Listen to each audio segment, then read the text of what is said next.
This mutation is called Of One Mind and it is being played on Rifts to Korhal. We have 3 mutators active. We have Boombots, we have Sharing is Caring, and we have Polarity.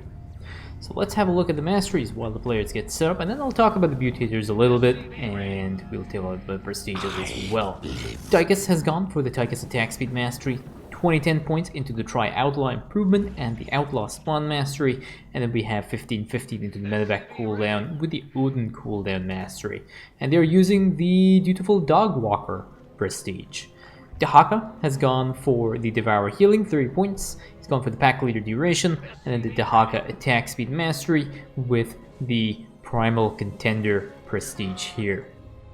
So, the prestiges, for those of you that are a little bit newer to the prestige system, basically means that Dehaka will disappear from the map when he uses his pack leaders, but his pack leaders are going to be a little bit stronger. So if you can take a look here, it says that they deal 50% more damage, they have more HP, and their cooldowns are also reduced by 33%, so they spawn a little bit faster. Tychus has gone for the Dutiful Dog Walker, but that basically means that the Odin no longer requires Tychus, so Tychus will no longer disappear from the map. It's kind of the opposite of the other one, so it comes at the cost of losing the barrage and the big red button upgrade. So I'm not really sure how that proceeds. It seems like a really interesting way of playing Tychus. It does allow you to push on multiple fronts. I'm not sure if this mission might be the best mission for it, but that is what it is. So, Boombots. Boombots is the newest mutator that has been added to Blizzard's mutator sets. This is the second weekly mutation with Boombots. And basically what happens is that the Boombots spawn around the map, and they look like these little ping markers here. The ones that terrify people because they think it's a propagator. But propagators are bad, Boombots are also really bad. So if they walk up near your enemy, near your units, they will detonate a nuke, and they will park themselves for I think 4 seconds, and then they will detonate another nuke, and then another nuke, etc, etc. So it gets very difficult to deal with these Boombots unless you have really good coordination, because one person can see the code. So you can see over here, Tychus is able to see the code, which means that Dehaka has to input the code, and Dehaka will see question marks. And you'll see this throughout the course of this mission. You will see some Boombots with question marks and some Boombots with the number codes. So one player sees the code, the other player has to input it and disable Boombot before bad stuff happens to them. The other mutator I want to talk about is Sharing is Caring, because this one is... people are not very familiar with the way this mutator works. So, I'm going to go off on a little bit of a longer rant about this, so please bear with me. The way Sharing is Caring works is that your maximum supply is normal. So this is just normal with any kind of commander you're playing. If your commander has a supply cap already at the start, so if he starts at 200 supply like the Dehaka, you'll see 200 supply. If your commander has a 100 supply for the same idea, it'll have the same thing. If your commander is limited by overlords or pylons or supply depots, you will see that maximum supply over here. This supply, which is your used supply, is shared with your ally. So this number will always be the same throughout the course of this mission, and if you want, you can have a look through, and as you're watching this mutation cast, keep an eye on these two numbers. These numbers will always be the same. What this means is that commanders that supply cap at 100 supply are at a disadvantage in this against this mutator, because it means that if their ally is sitting at 200 supply, if the ally goes to 101 supply, they cannot build a single unit, while their ally can continue to build units throughout the course of the game. And it also means the commanders that start off unsupply capped, so Dehaka, Tychus, for example, Zeratul, who do not need to build supply depots or whatever, those commanders are also at an advantage because they are able to just continue working away on their build as they normally would. There are commanders that do kind of work really well here. Tychus, I'm not sure if Tychus is really a good one, but commanders that are able to hero solo on the mission work really nicely, because it means that you don't have to consume supply, which means that your ally can work away on their supply and be fine. So those are some things to take into consideration when you are playing. This mutation does require a lot of coordination with your ally. Not only because of the Boombots, but because Polarity is active, and Polarity makes it innately more difficult to push into enemy bases unless your ally is also paying attention and also pushing in. And obviously you have your sharing scaring, which means that if your ally is playing greedily, which is, you know, sometimes something you might see on a random queue where people are just trying to max out their supply as quickly as possible, it may be really difficult to be able to get your army out. So there's a lot of coordination that is required. Nikara, Sirius, and Tychus are going to be the 3 outlaws out right now, and I don't know if Tychus will be able to ever be able to build any more outlaws, because at this point he's pretty much going to be supply capped, and if Dehaka starts to build any more units, which it seems like he's going to be doing so, there's nothing else that Tychus can do. Next Boombot is spawning, and the code has been input by Tychus, and now it will be a good time to start pushing into this next enemy void shard area. There's another attack wave on the way, and both these commanders have now cleared their expansion, so they'll be pretty much good to go and ready to start pushing. So Tychus, Sirius, Dehaka slowly pushing into this attack wave, and you can see how, like, you need to kind of collaborate with your ally and coordinate everything correctly. Otherwise, you're going to start pushing into an attack wave, and then you're going to clear all your units, and then all your allies' units are just going to start wailing on you, and you'll end up losing a lot of your army. And this is one of the things that makes dealing with Polarity so difficult. It's just, if your ally is not paying attention, if you're not coordinated with your ally, you can lose a lot of stuff. We can see another Boombot over here. Glavik actually got wasted pretty quickly over there by pushing into that enemy base. Now the car is again back available, and there is again an eat on the science vessel. Now I wonder if Dehaka is going to be using it. Yeah, there we go. So Dehaka is going to be using Muravar.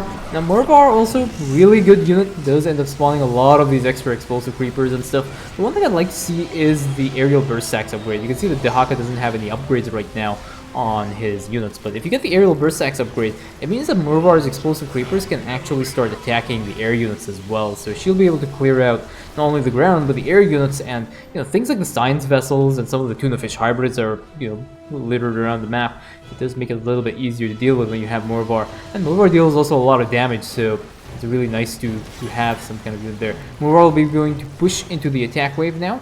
She's going to spawn some of those explosive creepers. There's a Boombot over there, and that Boombot is going to detonate on that one creeper, which is actually really good value for Muravar. It's actually stalled that Boombot and allowed Tychus to clear the Boombot before it got too close to the Boombot, to their army. So Muravar is done right now, and Dehaka has respawned. One thing to note is that Dehaka will respawn at the same point that he despawned when he used this pack leader. So wherever he was, he will respawn from there. So there's one thing to pay attention to as well, is make sure your Dehaka is not left somewhere in the middle of the map, because he may end up getting wiped by Boombots especially. So there's another attack wave here, and both these commanders now pushing right in, so it should not be too difficult for these commanders. And there's another Boombot that has spawned right inside the 4th enemy base. Now, one of the cool things you can do on this map is you can actually one-shot both pirate ships with Dakrin. So Dakrin has that kind of damage reflect that allows him to kill off the pirate ship. If you want to see the positioning, there is a video on this YouTube channel that will show you how to take out both the pirate ships with one Dakrin. But I don't think these commanders are going to be dealing with the bonus objectives. One of the biggest mistakes I see on the random queue, and whenever I see even rock slapping champion submissions, is that a lot of people will try and focus on the bonus objective rather than work on the main mission. And you should obviously not be doing that, but the bonus objective does not provide you with that much bonus experience. I think it's like about 4,000 experience, 4,000, 5,000 experience for clearing the bonus objectives.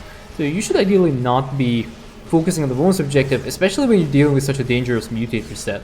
Now you might be thinking that, this mutator set doesn't look too bad, it's annoying, but it's not really that bad. But once you hit the 20-minute mark on this mission, the Boombots are going to be spawning very, very frequently, and it is going to be a lot more difficult to handle. Now, very luckily for these players, you can see there's no communication in text chat, because these players are actually using voice chats. And this is the other thing that I would advise, is if you're playing against the Boombots mutator, to try and use voice chat when possible, because it does make your life a lot easier. Communication is vital for dealing with Boombots. You see that both these commanders are going to be trying to deal with that.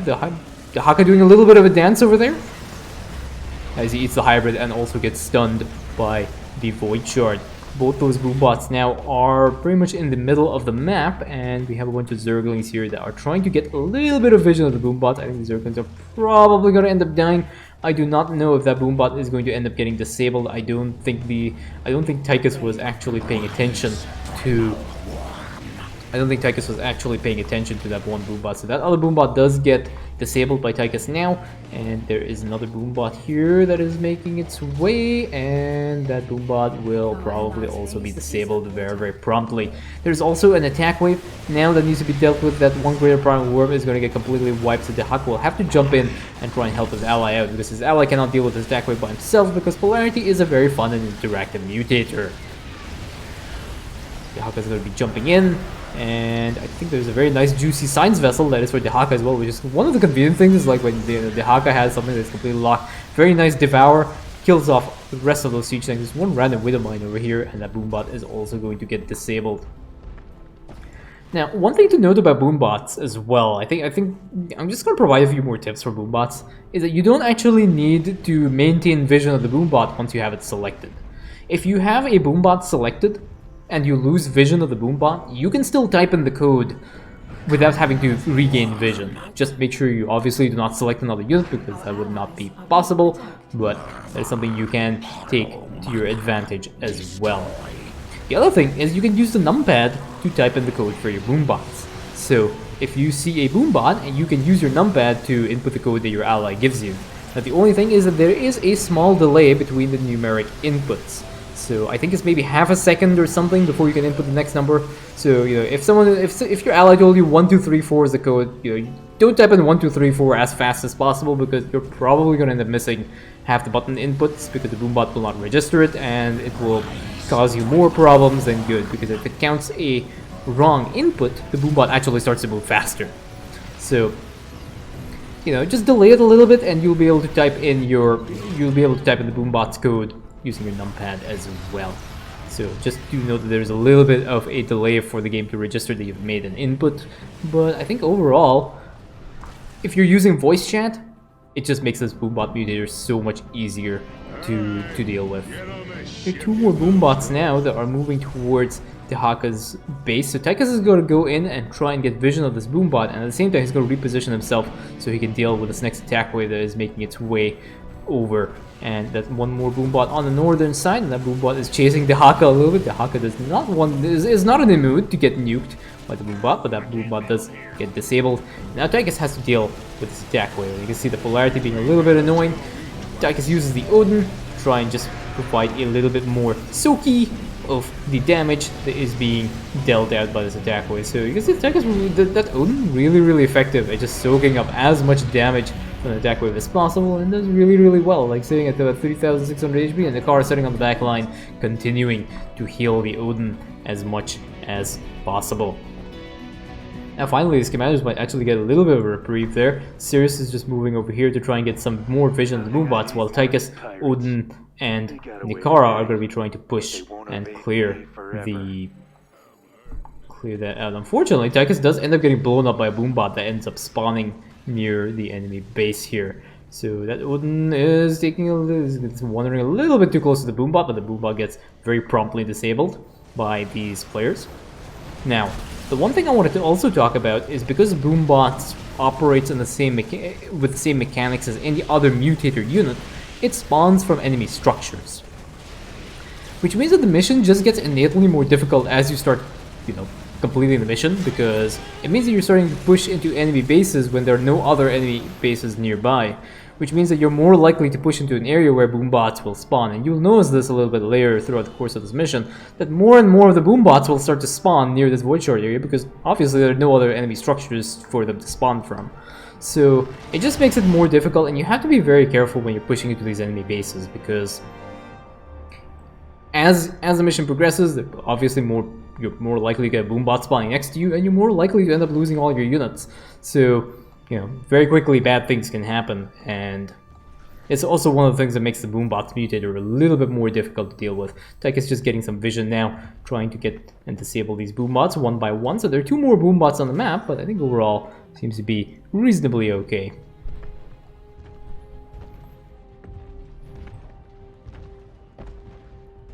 So we have an attack wave down that these commanders are going to try and push in. There's going to be a Boombot on the back as well. So there's a Boombot, and there's a Boombot going to get disabled. Dehaka is standing a little bit too close and gets completely blown up by that one Boombot. Morvar comes out, and that Morvar will actually end up disabling those the attack wave. And that Boombot is just going completely ham on Morvar right now. And Nikara is actually not healing the Morvar, and Nikara has to heal Morvar, otherwise she's not going to be able to disable these enemy units. But Nikara now jumps in, and I think healing the explosive creepers here.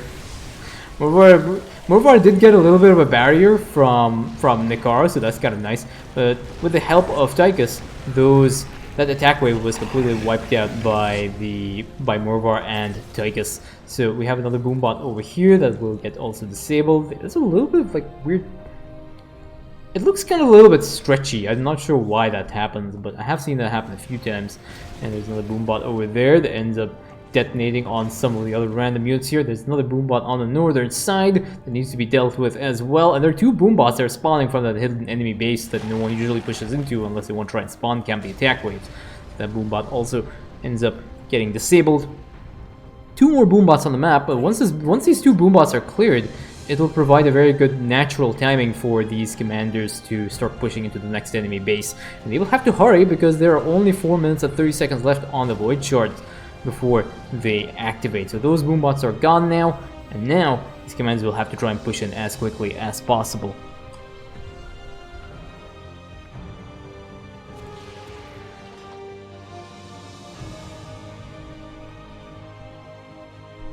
So there's another bunch of Boombots that these commanders want to deal with first before they deal with the rest of this mission.